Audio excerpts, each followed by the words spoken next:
আমরা এই জায়গায় আসতে পারি তো যে সাগর পার হব? আমার রূপ, আমার বিদ্যা, আমার টাকা, আমার গর্ব, এই করেই তো গেল জগৎটা। আরে কিঞ্চিত মাত্র অহংকার যতদিন আছে যার মধ্যে, তার উপরে যাওয়ার সামর্থ্য নাই। এই জন্য কেউ যেতে পারেনি হনুমান ছাড়া। আচ্ছা, আপনি যদি গোডাউনে কোনো মাল রাখেন, বড় একটা গোডাউনে, মালটা আছে কোথায়? গোডাউনে আছে। গোডাউনে মাল আছে বিদায় কি ওই মালটা গোডাউনের? কার হবে ওটা? শেড বা ব্যবসায়ীর। তেমনি আপনার মধ্যে যেটুকু বল, শক্তি, ক্রিয়া, সামর্থ্য, রূপ, বিদ্যা আছে, আপনি গোডাউন, এই দেহটা একটা গোডাউন, ওটা ভগবানেরই দেহ, আপনার নয়। ওটা আপনার নয়। গোডাউনে রাখা মালটা গোডাউনেই থাকে, কিন্তু ওটা গোডাউনের না। ওইটা কোনো মালিকের ওখানে কৃপা করে রেখেছেন। তাই যার মধ্যে যেটুকু গুণ আছে, রূপ আছে, শক্তি আছে, সবকিছু ভগবানের। আমার বলিতে কিছু নাই হরি, সবই যে তোমার দান। আত্মা না থাকলে বাহাদুরি কোথায়? আপনার মধ্যে আত্মা না থাকলে, আচ্ছা আজকের যিনি প্রেসিডেন্ট, যদি তিনি 100 বছর আয়ু নিয়ে বাঁচুন, 100 বছর পরে মারা যান, মারা যাওয়া প্রেসিডেন্টের দেহটা আর ওই পদে বসবে তো? কেন বসবে না? উনিই তো আছেন। বলে সব চলে যাবে, আত্মা নাই তো তার কোনো ক্রিয়াই নাই, সম্বন্ধই নাই। এত স্বাদের স্ত্রী মারা গেলে আজই রাত্রে পুড়িয়ে দেবে, 2-4 দিন রাখবে না। যুবতী সুন্দরী স্ত্রী তবু রাখবে না, কারণ আত্মা না চলে গেলে কোনো কিছুর অস্তিত্ব থাকে না। এই জন্য শাস্ত্রে বলছেন, তোমার নয়, তোমার রূপ, তোমার যৌবন, তোমার শক্তি, তোমার ধন, তোমার পাণ্ডিত্য, তোমার মধ্যে যা আছে, এটা দেহরূপ গোডাউনে ভগবানেরই রেখে দেওয়া। হনুমান বললেন, আমার তো কিছু নাই।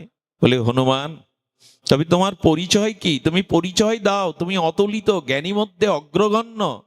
হনুমান বললেন, পরিচয় একটা আমার আছে, সে পরিচয় হলো আমি রাম দাস, আমি রামচন্দ্রের দাস। এই জায়গাটায় আসতে হবে সংসার সমুদ্র পাড়ি দিতে। এটাই মহাপ্রভু বলেছেন, জীবের স্বরূপ হয় নিত্য কৃষ্ণ দাস। একটু বেশি বলা হয়ে গেল, দাসও নয়, আমরা দাসানুদাস, দাসেরও দাস। শ্রীকৃষ্ণ চৈতন্য প্রভু দাসের অনুদাস। প্রেম ভক্তির মহারাজ ঠাকুর নরোত্তম বললেন, আমি দাস হবার যোগ্যতা রাখি না, আমি দাসেরও অনুদাস। হনুমান বললেন, আমি রাম দাসেরও দাস, আমার নিজস্ব কোনো বল শক্তি নাই। তবে হনুমান বললেন, প্রভু দাস হিসাবে প্রভু যদি আমাকে কৃপা করেন, প্রভু যদি করুণা করেন, তবে প্রভুর শক্তিতেই, প্রভুর কৃপা বলেই আমি সীতা অন্বেষণে চেষ্টা করতে পারি। এই হলো ভক্তের কথা। আমি করেছি, আমার দ্বারাই হয়েছে, অমুক তমুক, এই অভিমান অহংকার, ওই যে বললাম জ্যান্ত কিন্তু ডুবে মরবে, না মরলে ভাসা যাবে না। অহংকার না মরলে, আর ভাসতে ভাসতে নদীর তরঙ্গে, স্রোতের তরঙ্গে তো কূলে গিয়ে বাঁধে একদিন। তেমনি ওই কূলে যদি যেতে চান, অহংকারকে মেরে ফেলুন।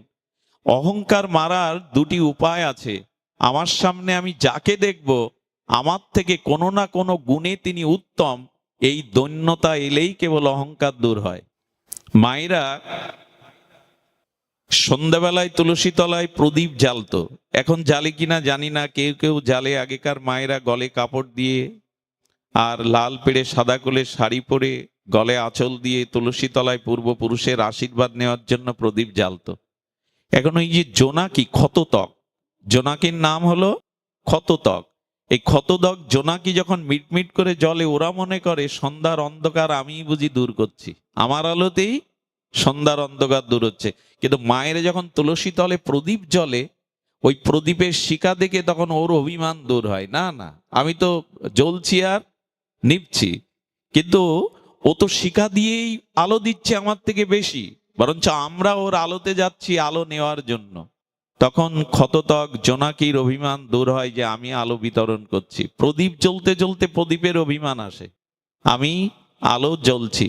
হঠাৎ প্রদীপের শিখাতে উপরের দিকে দেখে নক্ষত্রগুলো কত আলোকবর্ষ দূর থেকে জগতে জল জল করছে, তারকারাজি।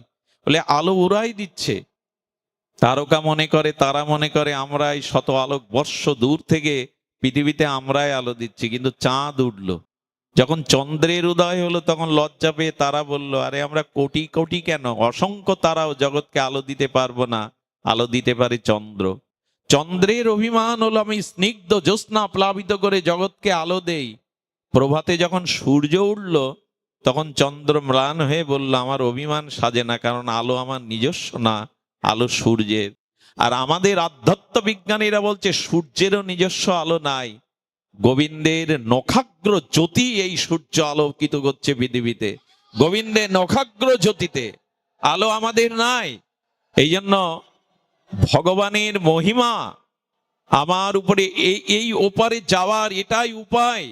যদি অভিমান দূর হয় আপনি দাস হতে পারেন।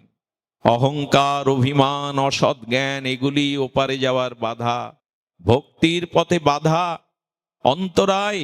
হনুমান প্রভুকে প্রণাম করে প্রত্যেক ছোট বড়কে আশীর্বাদ নিলেন, পায়ে প্রণাম করে। চিন্তা করতে পারেন, হনুমান প্রণাম করছে বানরদের। প্রভুর কার্যের, প্রভুর আশীর্বাদে, সীতা অন্বেষণে, মা অন্বেষণে যাব, তোমরা আশীর্বাদ করো। একটা জিনিস বলি, এই আশীর্বাদটা কুড়িয়ে নেবেন গুরুজনের, এর থেকে বড় জিনিস আর জগতে নাই। অভিশাপ যেমন ভয়াবহ, আশীর্বাদ তেমনি মঙ্গলদায়ক। আশীর্বাদের অনেক অনেক মহিমা। আশীর্বাদ সাধারণ জিনিস নয়। আচ্ছা, আমি গতকালও বলেছিলাম কথাটা, একটু ধ্যান দিন তো। সাধু দেখলে, গুরু দেখলে, আচার্য দেখলে তার হাতটা আমরা মাথায় নিতে চেষ্টা করি কেন? বলি কিনা বাবা, মা হাতায় একটু, মাথায় হাত দিন, একটু আশীর্বাদ করুন, বলি কিনা মা? মাথাতে হাত দিলে কি হয়? আচ্ছা, আপনার হাত আর সাধুর হাতের মধ্যে পার্থক্য আছে কি? রক্ত মাংসের 5টাই তো অঙ্গুলি, হাতের অবয়ব তো একই, একই বস্তু দিয়ে তৈরি করা, রক্ত মাংস দিয়ে, শিরা হাড় দিয়ে। তা হাত, সাধুর হাত, শ্রীগুরু পাদপদ্মের হাত আপনি মাথায় নিতে চান কেন? কারণ কি? বলে হাত সকলের একই রকম উপাদান দিয়ে গড়া হলেও সকলের হাত একরকম নয়। আচ্ছা, একটা দৃষ্টান্ত দিই, মায়ের হাতের রান্না আর হোটেলের বয়ের হাতের রান্না এক হয় কি? কেন? দুইটাই তো হাত, দুইজনই তো রান্না করলো। মায়ের হাতের রান্নার মধ্যে সন্তানের সুস্বাস্থ্য, সন্তানের নিরোগতার একটা স্নেহ মমতা মোশানো থাকে, ওটা হোটেল বয়ের মধ্যে। হাত পার্থক্য হলো কিনা? আচ্ছা, এখানে যদি জুয়েল আইস আছেন, এই হাতে জাদু, উনি যেভাবে দেখা, একটা রুমাল নিয়ে কবুতর দিয়ে উড়িয়ে দিলেন, আপনি পারবেন তো এই হাতে ওই জাদু দেখাতে? হাত কি এক নাকি? এক নয়। এই জন্য সাধুগুরু বৈষ্ণবের মাথায় হাত দেখে আশীর্বাদ কেন নেওয়া হয়? ওদের হাতে কিছু আছে।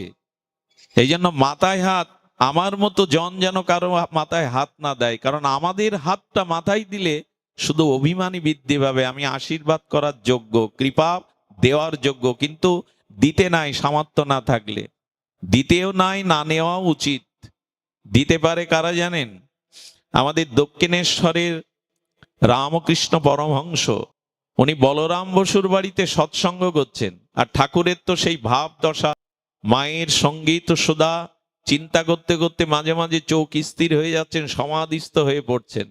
আর তখনই ল কলেজের ছাত্র, ভীষণ তার্কিক, পরীক্ষা ছাড়া নিরীক্ষা ছাড়া কোনো কিছু বিশ্বাস করেন না, নরেন দত্ত বন্ধুদের নিয়ে ওই পথে দেখতে গিয়ে বললে, চল তো, চল একটু দেখে আসি কোন সাধু।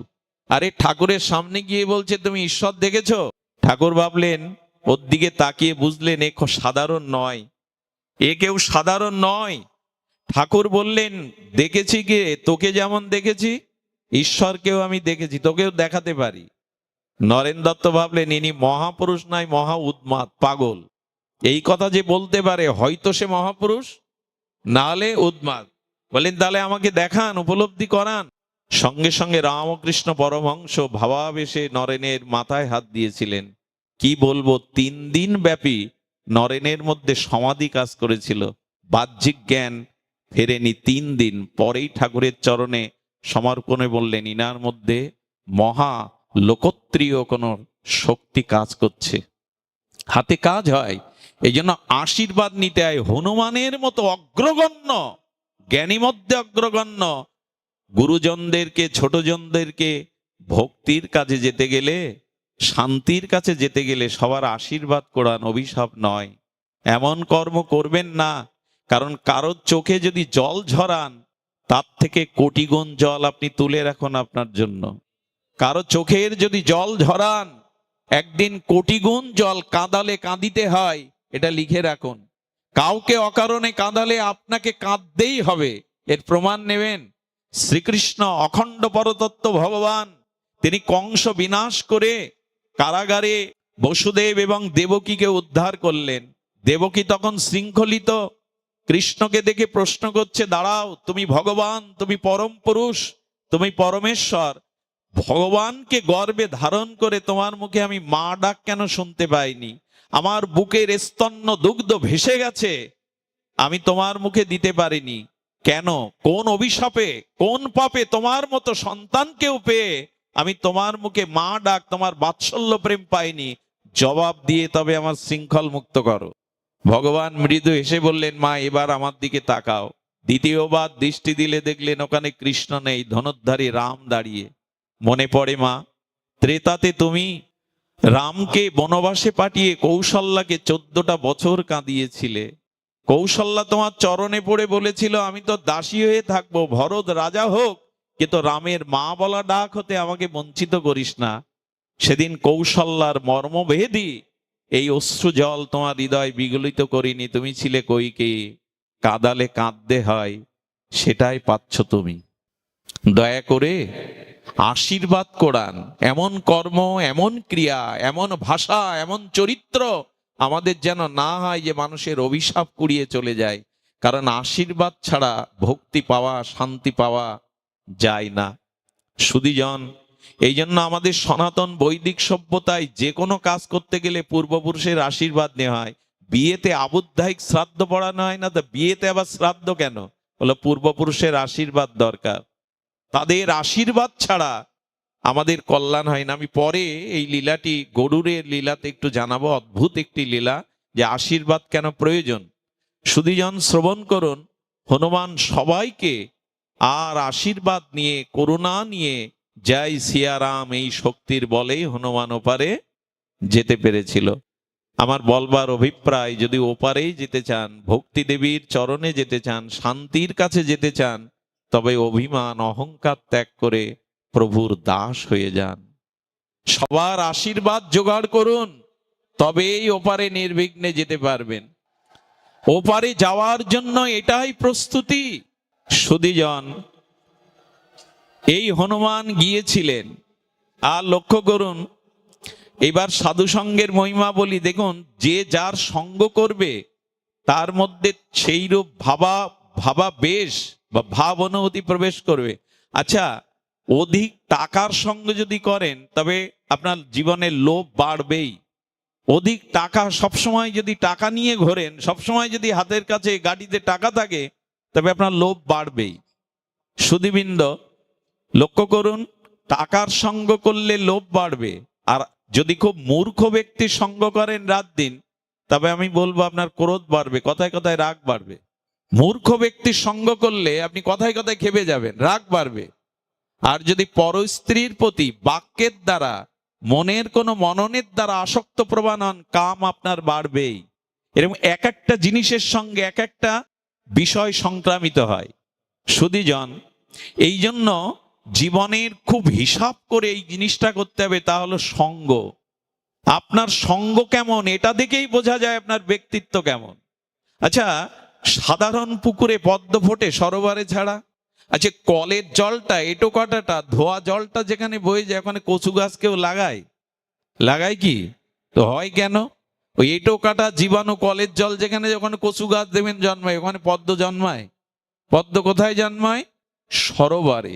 এই জন্য অপেক্ষা আছে, আপনি কেমন, পদ্ম না কচু গাছ, এটা নির্ভর করবে আপনি কোন আশ্রয়ে সঙ্গ করেন, কার সঙ্গ করেন। এই জন্য সকলকে সম্মান করতে হবে, কাউকে নিন্দা করা যাবে না, কেউ ক্ষুদ্র ছোট নয়, কিন্তু সঙ্গ সকলের করা যাবে না। কারণ যার সঙ্গ করবেন তার ভেতরের অনুভূতি আপনার ভিতরে সংক্রামিত, ব্যাধির মতো সংক্রামিত হবে। কইকেয়ীর এই দশা হলো কেন? মন্থরার সঙ্গ করে। তো হনুমান গিয়ে কার সঙ্গ করেছিলেন জানেন? লঙ্কায় বিভীষণের। আর হনুমানের সঙ্গ পেয়েই বিভীষণ রামচন্দ্রের চরণে শরণাগতি নিয়েছিল। বিভীষণ ভক্ত ছিল, কিন্তু রামচরণে যেতে পারেনি, সাগর পার হয়ে ভগবানের কাছে আসতে পারেনি, কারণ সাধু সঙ্গর কপালে তখনও হয়নি। রাম রাম করে, তুলসী ভক্তি দেবী গৃহে রেখেছে, কিন্তু রামচরণে পৌঁছাতে পারছে না। জগৎ জানিয়ে দিল, সাধু কৃপা বিনা কেউ ভগবত পাবে না, পায়নি, পেতে পারে না। যতদিন সাধু কৃপা ভক্ত কৃপা না হবে ততদিন ভগবানের চরণে কেউ যেতে পারবে না। এই জন্য বিভীষণের সঙ্গ হনুমানের হলো তো বিভীষণ ছুটলো।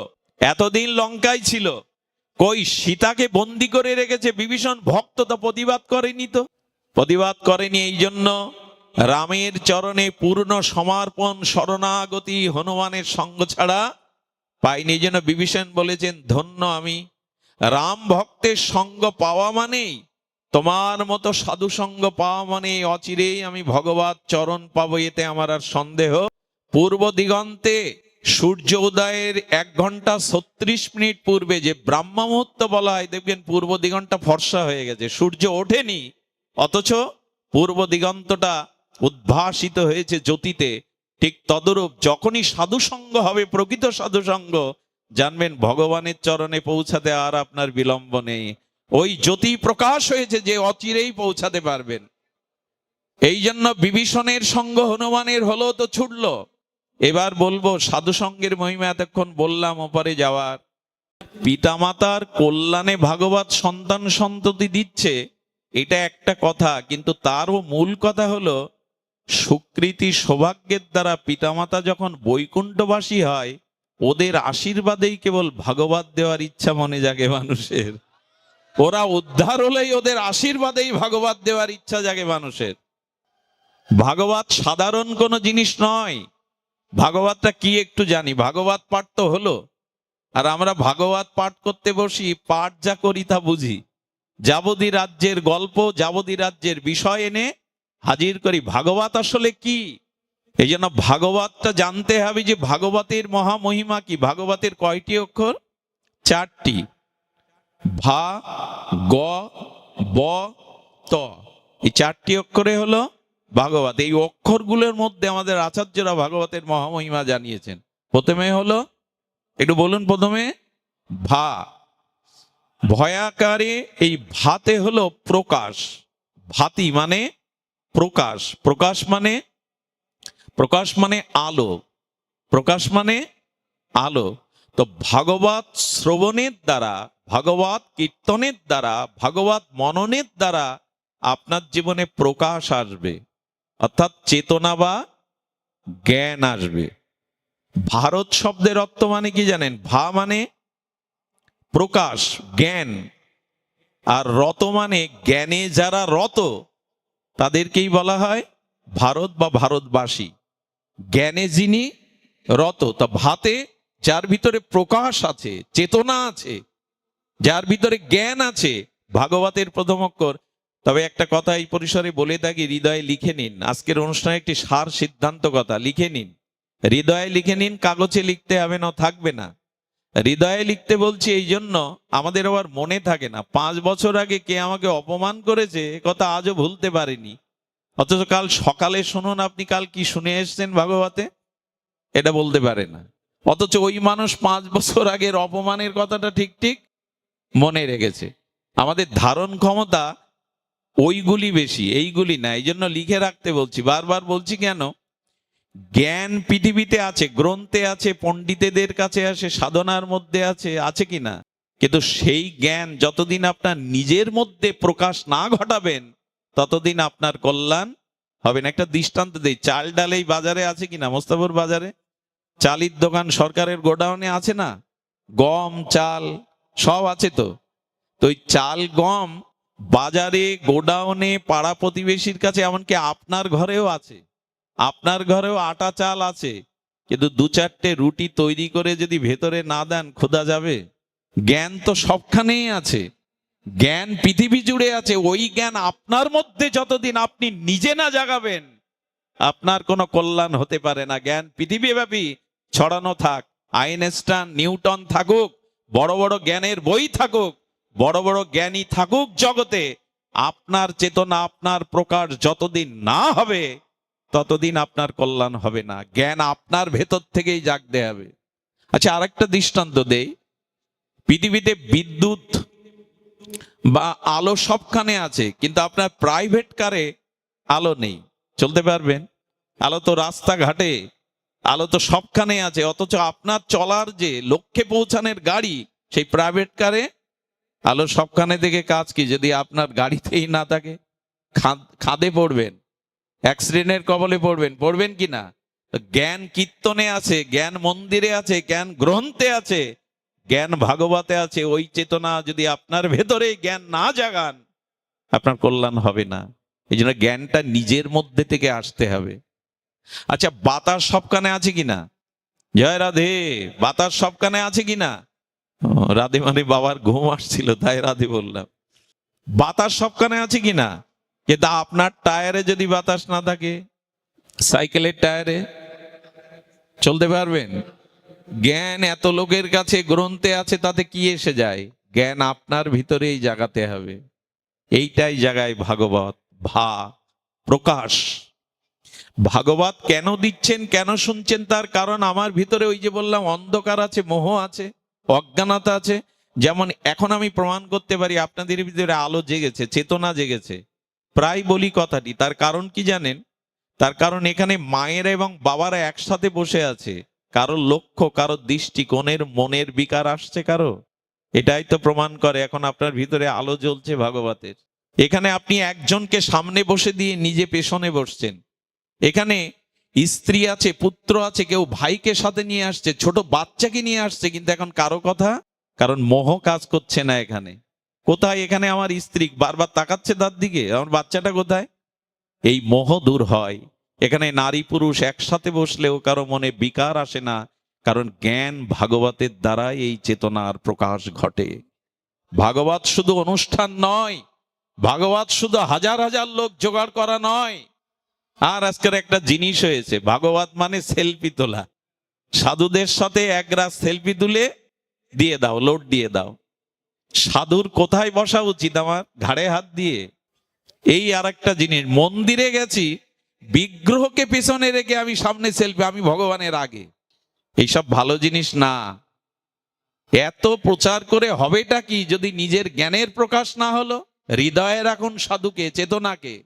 একটা অবাক রাজ্যে, অবাক করার সময় আমরা বাস করছি।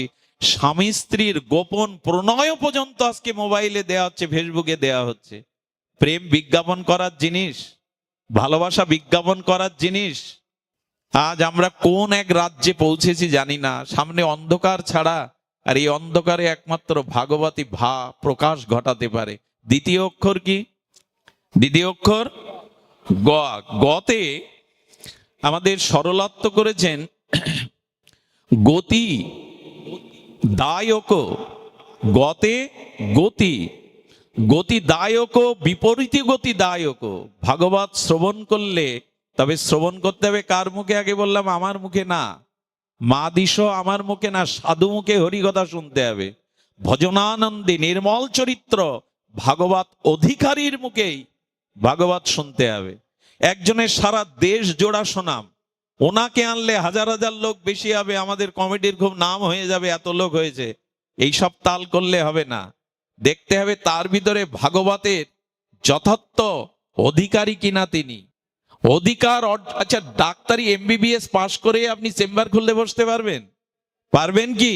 এমবিবিএস পাশ করেছেন 5 বছর ধরে, এত লেখাপড়া, পরিশ্রম, অনুশীলন, তারপরে ডাক্তারের পাশে থাকতে হবে আপনাকে। ওকে কি বলে, কি করা বলে? 1 বছর দীনেশ দা ইন্টার্নি করে বাস্তবিক পরীক্ষিত জ্ঞান অর্জন করে তবে আপনাকে ওখানে বসতে হবে। আরো 10 বছর অভিজ্ঞতা সঞ্চয় করতে হবে। এই জন্য বলা হচ্ছে ভাগবতে গতি বর্ততে, গতি বদলে দেবে। কি গতি বদলে যাবে জানেন? আমার গতিটা অগতির দিকে, আমার গতিটা অগতির দিকে। কিন্তু ভাগবত শ্রবণ করলে গোবিন্দ বলছেন আমি অগতিরও গতি করে দেই। যারা ভাগবত শ্রবণ করে আমি অগতিরও গতি করে দেই। যে অগতির দিকে চলেছে আমি তারও গতি নির্ধারণ করে দেই। এর প্রমাণ দিন একবার, মা একবার এর প্রমাণ নিন। এর প্রমাণ হলো পরীক্ষিত মহারাজ কি হয়েছিলেন? অভিশপ্ত। তো অভিশাপ কি ভালো জিনিস? আর সাপে কেটে যে মারা যায় সেটাও শাস্ত্রে খুব সুলক্ষণ বলে নি। তা ওনার অভিশাপ কি হলো? বিপ্র অভিশাপে তক্ষক দংশনে উনি 1 সপ্তাহ পর মারা যাবেন। এটা অভিশাপ কিনা? সর্পঘাতে পরীক্ষিত মহারাজের মতো পাণ্ডবদের উত্তরসূরি এত ন্যায় প্রজা, এত ন্যায় পরায়ণ বৈষ্ণব মারা যাবে সাপে আঘাতে। এটা গতি কি ভালো গতি? অভিশাপ কি ভালো গতি? সর্পদংশনে মারা ভালো গতি? কিন্তু এক সপ্তাহ ভাগবত শুনে সেই গতি কোথায় গেল? সেই গতি অগতিরও গতি গোবিন্দের চরণে পৌঁছে গেল। এর থেকে বড় মান আর কি আছে? এর থেকে বড় প্রমাণ আর কি আছে? যিনি অভিশপ্ত, যার 7 দিনে তক্ষক দংশনে মৃত্যু হবে, তার মস্তক থেকে ব্রহ্মরন্ধ্র ফেটে দুর্লভ গোবিন্দ চরণে চলে গেল। এই হলো ভাগবত শ্রবণের অগতিরও গতি। আমাদেরও হবে, এটি শুধু ওনাদের না, আমাদেরও হবে। এই জন্য বললেন ভাগবত শ্রবণ করো, হরি কথা সাধু মুখে সাধু সঙ্গে শ্রবণ করো। এই শ্রবণের দ্বারাই তোমার গতি বদলাবে। সুধীবৃন্দ, গতি অবশ্যই বদলায়। আমি নিজে দেখেছি কত মাতাল, কত মদ্যপ, কত কুপথে যাওয়া মানুষ এই ভাগবত শ্রবণ করে সুপথে এসেছে। এই জীবনে অনেক অনেক দেখাবার সৌভাগ্য দিয়েছেন ভগবান শ্রী গুরুদেব। এই ভাগবত শ্রবণের দ্বারা মানুষের কি গতি হয় দেখুন। একটা ঘটনা একটু গল্প আকারে আমি মাঝে মাঝে বলি আপনাদের, তাতে একটু আনন্দও হয়। এক স্বামী ভগবতমুখী, কিন্তু স্ত্রী আবার ভগবত বিমুখী। ভাগবত সে সহ্য করতে পারে না, ভগবানকেও সহ্য করতে পারে না। এখন স্বামী বারবার বলে 7 দিন পাঠ হচ্ছে, একদিন একটু যাও না। বলে না, আমার রুচি নেই, আর আমি তো একটু স্থূল, একটু মোটা, একটু স্থূল। বলে আমি বসলেই 1 সেকেন্ডে ঘুম পেয়ে যায়। কোথাও বসলেই, কিছু কিছু মায়েদের আবার এরকম অভ্যাস আছে, বাবাদের নাই তা নয়, আছে, বসলেই ঘুমায়। এখন স্বামী বারবার বলতে বলতে ঠেলে ঠুলে পাঠিয়েছেন, আরে যাও না। স্বামীর কথা রক্ষার্থে স্থূল এই কৃষ্ণ বিমুখ মহিলা, উনি তো ভাগবত কি তা জানেন না। যখন প্যান্ডেলে পৌঁছেছেন তখন পাঠক আসেননি, আসছেন রাস্তায় মাইক্রোফোন নিয়ে ঘোষক ঘোষণা করছেন, আসুন আসুন। উনি মনে করছেন ভাগবত শুরু হয়ে গেছে। আসুন হলো ভাগবতের মন্ত্র। আসুন আসুন, উনি এসেছেন। এরপর বলছেন বসুন বসুন, উনি বসেছেন, আর বসলে ওনার কি হয়? ঘুম আসে। ঘুমিয়েছেন। এর মধ্যে পাঠক, বৃন্দাবনে 1 ঘন্টার বেশি পাঠ করেন না পাঠকরা। 1 ঘন্টা পাঠের পর পাঠ ভেঙে গেছে, লোক উঠতে শুরু করেছে, ওনারও ঘুম ভেঙে গেছে। তখন ঘোষক আবার বলছেন সবাই ঘরে ফিরে যান। শুনলো কয় কটা? আসুন, বসুন, আর ঘরে ফিরে যান। স্বামী গিয়ে সন্ধ্যায় কি ভাগবত শুনে এলে গো? এতদিন পর জীবনে প্রথম ভাগবত শ্রবণে গেলে। বলে আর রাখো তোমার ভাগবত, ওই 3টেই তো মন্ত্র, আসুন বসুন আর ঘরে ফিরে যান। স্বামী মনে মনে বুঝলো কি শুনে এসছে ও, আমি জানিও কি শুনে এসছে। তো এক কাজ করো, ওকে বিশ্বাস ধরাবার জন্য, ইনি তো ভাগবত প্রেমিক, বলে যতক্ষণ বিছানায় ঘুম না আসে এই 3টে মন্ত্র একটু জপ করতে থাকো তো। আসুন, বসুন, ঘরে ফিরে যান। ঘটনাক্রমে তখন শিক কেটে চোর মাথা তুলেছে ওর ঘরে।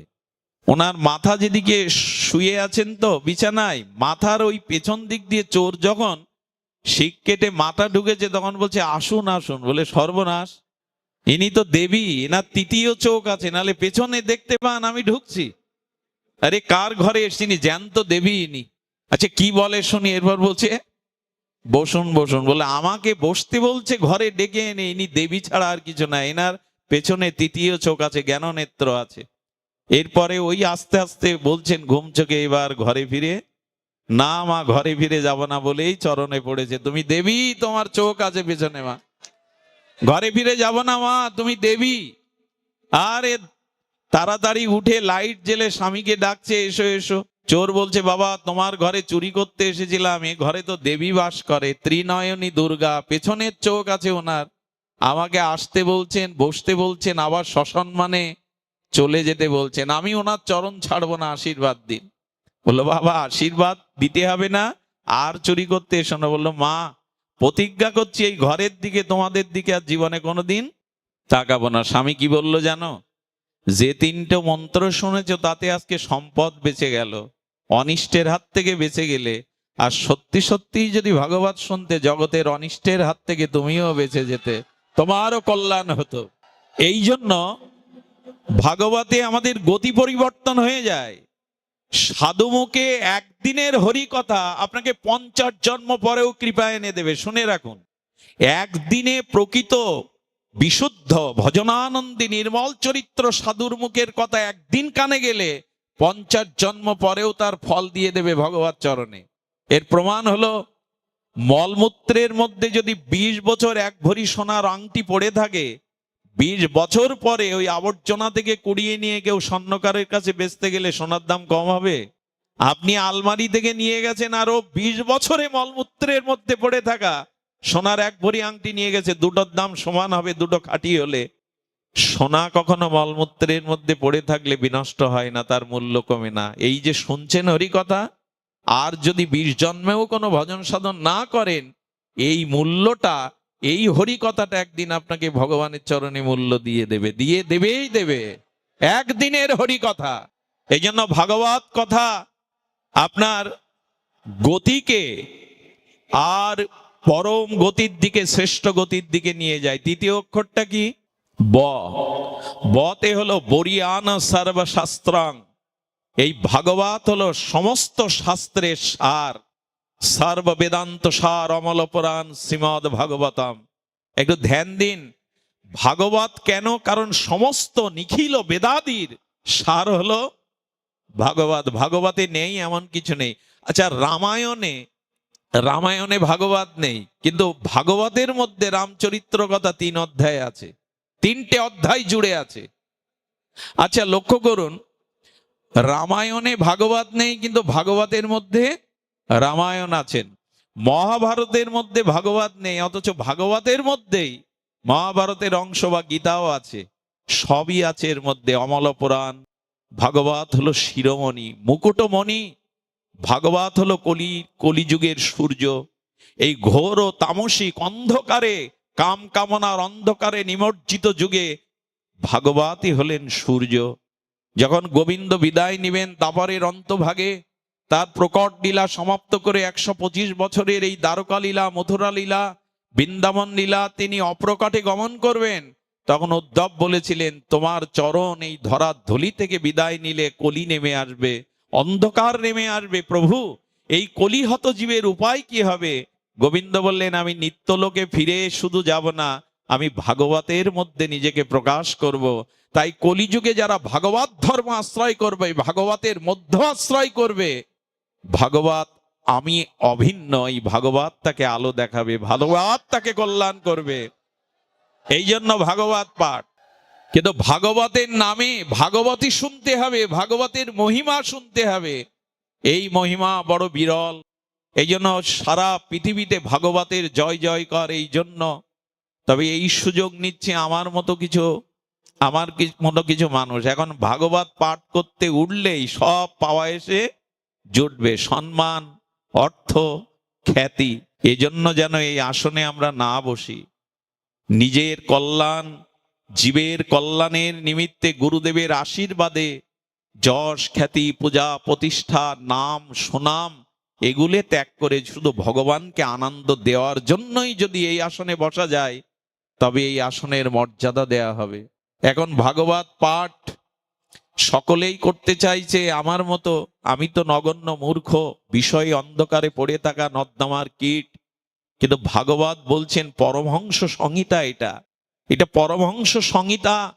এই ভাগবতের মূল্যায়ন সকলের উপরে অভিন্ন। গোবিন্দ কলেবার, কলির ভাস্কর সূর্য সম, এই সর্ব বেদান্ত সার অমল পুরাণ, পুরাণ কুলতিলক শিরোমণি ভাগবত। শুধু অর্থের জন্য, যশ খ্যাতির জন্য, বিজ্ঞাপনের জন্য যেন এই আসনকে কলঙ্কিত না করি। আসলে পাঠ করতে উঠলেই টাকা ছুড়বে আপনার গায়ে, সম্মান ছুড়ে মারবে, একবার সব এসে হাজির হবে। এই জন্য তো এই আসনে বসবার আমার মতো মাদিস্য জীবদের ভেতরে একটা কাজ করে, যদি বসতে পারতাম।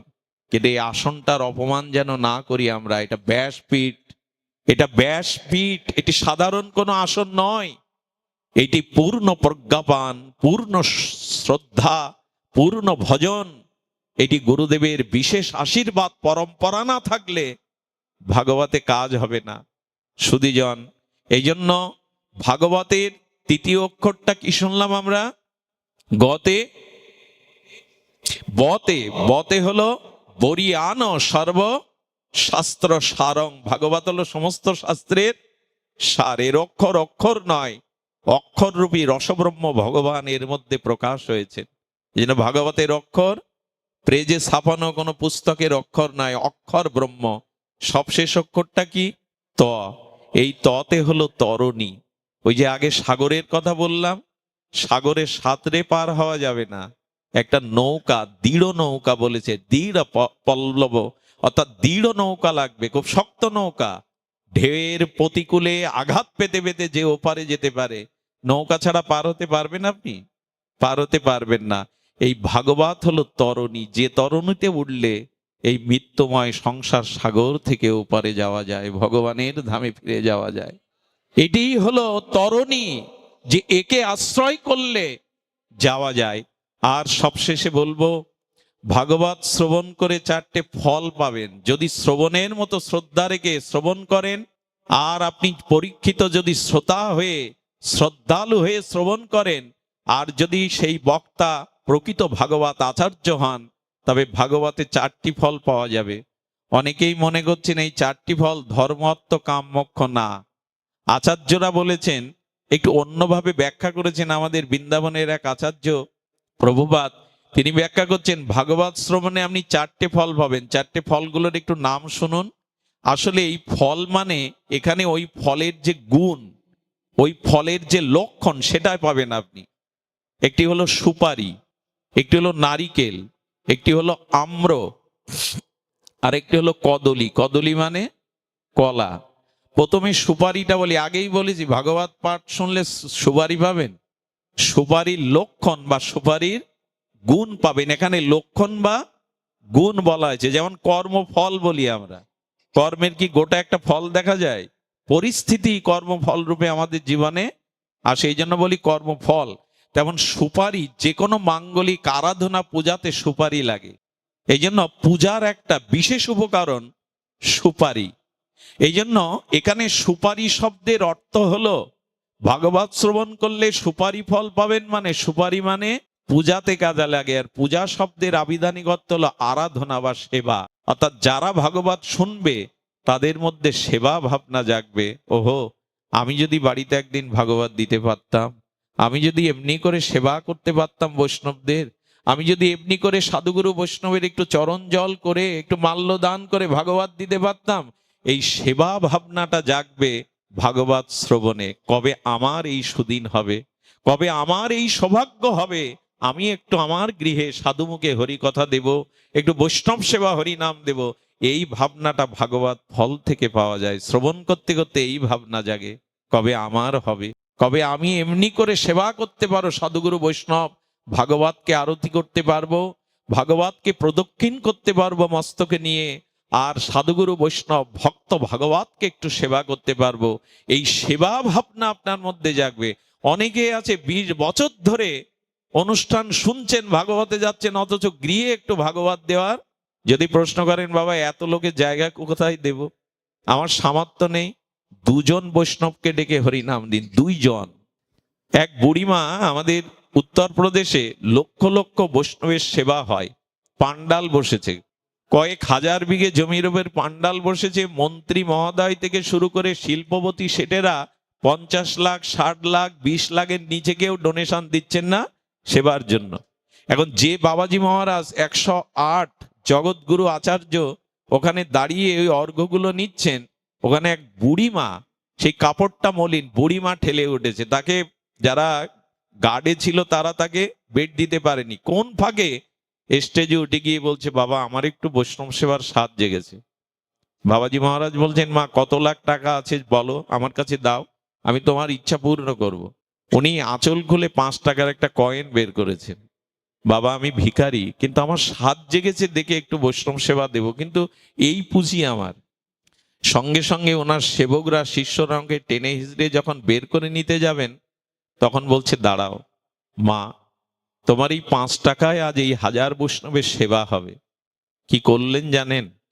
উনি ওনার সেবকদের বললেন, 5 টাকা তখন 1 কেজি টাটা লবণের দাম, বলে 1 কেজি লবণ নিয়ে এসো, আর এই লবণটা সমস্ত প্রসাদিতে দিয়ে দাও, যাতে সবাই এই সেবাটা পেয়ে যায়। আসলে সেবার ভাবনাটা জাগুক।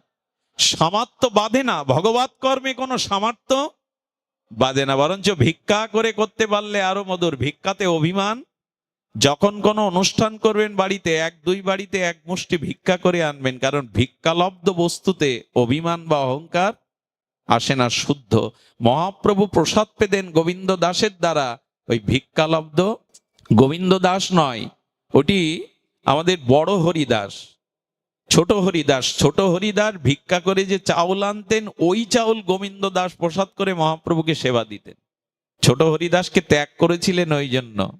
এক বিধবা মহিলার কাছ থেকে চাউল ভিক্ষা করে এনেছিলেন, সরু চাল। মহাপ্রভুর বৈরাগ্যে ত্যাগে বাধা হয়, তাই তাকে ত্যাগ করেছিলেন ছোট হরিদাসকে। সুধীবৃন্দ, এই জন্য নিবেদন করছি, এখানে সুপারি ফল ভাগবত শুনলে পাবেন, মানে সেবা ভাবনা জাগবে। যদি না জাগে জানবেন ভাগবত ফল আপনি পাননি। দ্বিতীয়টা আম।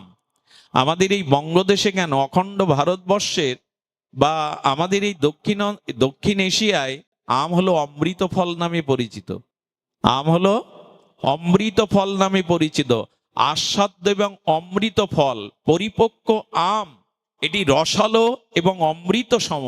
তেমনি ভাগবত শ্রবণ করলে আপনার হৃদয়ে আপনি এই অমৃত রস পেয়ে যাবেন, যেটাকে অমৃত পাওয়া বলে। ভাগবত কথামৃত, তব কথামৃতম তপ্ত জীবনম কবিবিড়িতং কল্পসমহং শ্রবণং মঙ্গলং শ্রীমদাত্তম ভুবি গৃহান্তি যে ভরিদা জনা। শাস্ত্র বলছেন এই ভাগবত রস অমৃত। এখানে আম মানে অমৃত। যেন ভাগবত শ্রবণ করে যার হৃদয় বিগলিত হয় না, ভাগবত শ্রবণ করে যার হৃদয় অমৃত রস খরিত হয় না, ভাগবত শ্রবণ করে অমৃত রসে যার হৃদয় সিক্ত হয় না, তিনি ভাগবত শ্রবণ যথাযথ করেননি। ভাগবত শ্রবণ করলেই এই অমৃতের সন্ধান আপনি পেয়ে যাবেন। কেন জানেন? তখন আর আন কথা ভালো লাগবে না, তখন আর আন বস্তু, ভাগবত বাইরে কোনো প্রতিকূল বস্তু আপনার আর ভালো, তখন আন গল্প, গাল গল্প এইসব আর ভালো লাগবে না। এই রস যে একবার পায়, মধু কাউকে খেতে দিলে চিটে গুড় আর খাবে? তো ভাগবতের অমৃত রস যারা একবার পেয়ে যায় হৃদয়ে, অন্য কোনো বাসনা কামনার রস তাদের চিত্তে আর আগ্রহ হবে না, সেই রস তাকে আর আনন্দ দেবে না। তৃতীয় হলো কদলী। কদলী মানে কলা। কলা অত্যন্ত মিষ্টি উপকারী ফল। সুগারের পেশেন্ট যারা, তাদেরকে কলা খেতে ডাক্তার অধিক কলা খেতে নিষেধ করে। কলা হলো মিষ্টি। ভাগবত শ্রবণ করে তৃতীয় ফল হলো আপনার ব্যবহারের মধ্যে মিষ্টতা এসেছে। তো এতদিন তো ভাগবত শুনছেন, আপনার আচরণে, ব্যবহারে, কথাবার্তায়, চলাবলার মধ্যে মধুরতা এসছে। তো ভাগবত শ্রবণে যদি ব্যবহার না বদলায়, আচরণ, বাক্য, কথা যদি মধুর না হয়, তবে আপনি ভাগবত ফল পাননি। চতুর্থ ফলটা কি বলেছিলাম? নারিকেল। এটাকে শ্রীফল বা দেবফল বলে। এই ব্যাখ্যাটা অপূর্ব। নারিকেলের দুটি পর্ব আছে। প্রথম পর্বটা, বাইরের পর্বটা খুব শক্ত। শক্ত কিনা যে কোনো পশু পাখি ভেদ করে পারবে না, কতটা শক্ত আবরণ দেওয়া। আর ভেতরে হলো কমল। যেমন জল আছে, তেমন নারকেলের দুধ, ওর মধ্যে রসও আছে। তেমন ভাগবত শ্রবণ করলে এই সংসারের মোহমায়া আপনার ভিতরে আর ঢুকতে পারবে না। একটা শক্ত আবরণ চলে যাবে।